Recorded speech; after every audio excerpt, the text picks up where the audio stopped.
اللہ کے محبوب تشریف فرما تھے، مسجد نبوی کے کونے میں ایک عربی دیہاتی آ گیا اور پیشاب کرنے لگا۔ صحابہ مارنے کے لیے دوڑے اس کو کہ اس کو جھڑکیں۔ آقا کریم نے ان کو بلا لیا، کہا اب بیٹھ گیا تو اس کو کر لینے دو۔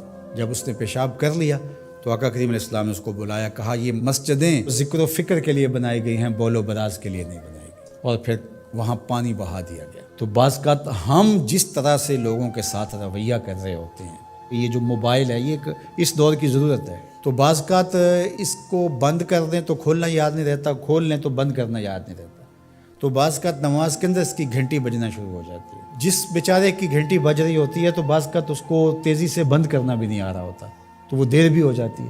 خیر وقت گزر گیا، اب 4 رکعتی نماز ہے، یہ پہلی رکعت کے اندر حادثہ ہوا تو 3 پوری رکعتیں ہیں وہ غصے سے بھرے رہتے ہیں کچھ نمازی کہ اب سلام پھیر کے تو ہم اس کی خبر لیں گے، اور پھر سلام پھیر کے حالانکہ 3 رکعتیں گزر گئی ہیں، تم رب سے جڑے ہوئے ہو، تمہیں تو یاد بھی نہیں ہونا چاہیے۔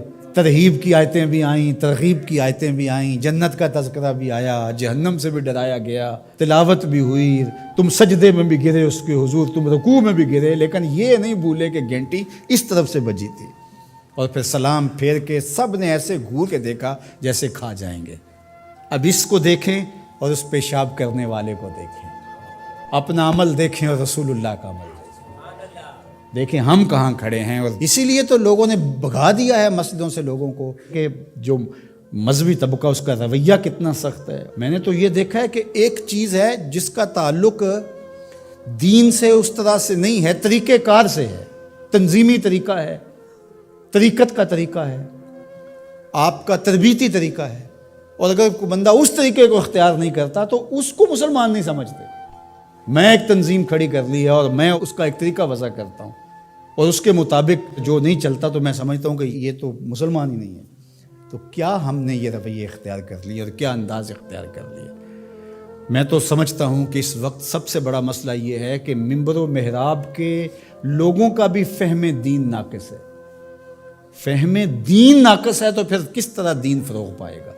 تو یہ ضرورت ہے کہ دین کو سمجھنا۔ تو شیطان کے طریقے ہیں، وہ علماء کو الگ ٹریٹ کرتا ہے، جاہلوں کو الگ ٹریٹ کرتا ہے، متکبر کو الگ ٹریٹ کرتا ہے، منکسر المزاج شخص کو الگ ٹریٹ کرتا ہے، اور ہر ایک کے لیے اس نے الگ الگ چیزیں رکھی ہوئی ہیں، ہر ایک کے لیے الگ پیکج ہے اس کے پاس۔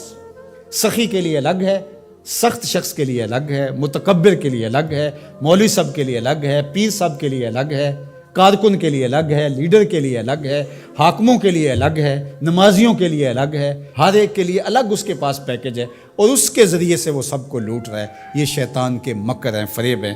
یا ایھا الناس کلوا مما فی الارض حلالا طیبا ولا تتبعوا خطوات الشیطان، اور شیطان کے قدموں کی پیروی نہ کرو۔ یہاں یہ خطوہ کی جمع ہے، قدم کی پیروی نہیں، قدموں کی پیروی نہ کرو۔ معلوم ہوا کہ شیطان کے پاس ایک چال نہیں ہے، اس کے پاس بڑی چالیں ہیں، وہ بڑے بڑے طریقے سے لوٹتا ہے، بڑے بڑے مکر سے لوٹتا ہے۔ آپ تاریخ پڑھیں، مرتبہ ولایت کے پہنچے ہوئے لوگوں کو اس نے برباد کیا۔ بلعم بن بورا کون تھا؟ مستجاب الدعوات ولی تھا نا، لیکن کہاں لڑک کے چلا گیا۔ اس لیے ہمیشہ اپنا محاسبہ کرتے رہنا چاہیے۔ شیطان ادھر سے بھی حملہ آور ہو سکتا ہے، ادھر سے بھی ہو سکتا ہے، آگے سے بھی ہو سکتا ہے، اور اس نے اللہ کے حضور قسم کھائی تھی وَبِعِزَّتِكَ لَأُغْوِيَنَّهُمْ أَجْمَعِينَ، تیرے سامنے یہ بات قسم کر کے کہہ رہا ہوں کہ میں تیرے بندوں کو تیرے تک نہیں آنے دوں گا، ان کے دائیں سے آؤں گا، ان کے بائیں سے آؤں گا، آگے سے آؤں گا، پیچھے سے آؤں گا، چاروں طرف سے حملہ، کدھر بھاگیں گے؟ اللہ اکبر۔ ظالم 2 راستے بھول گیا، اوپر والا اور نیچے والا۔ جب بندہ دعا کے لیے ہاتھ اٹھاتا ہے یا سر سجدے میں رکھ دیتا ہے، شیطان کچھ بھی نہیں کر پاتا۔ تو یہ دائیں سے بھی آ رہا ہے، بائیں سے بھی آ رہا ہے، آگے سے بھی آ رہا ہے، پیچھے سے بھی آ رہا ہے، اور اس نے خود اللہ کے سامنے قسم کی ہے، مجھے تیری عزت کی قسم، ان بندوں کو تیرے تک نہیں آنے دوں گا، چاروں طرفیں گھیر لوں گا۔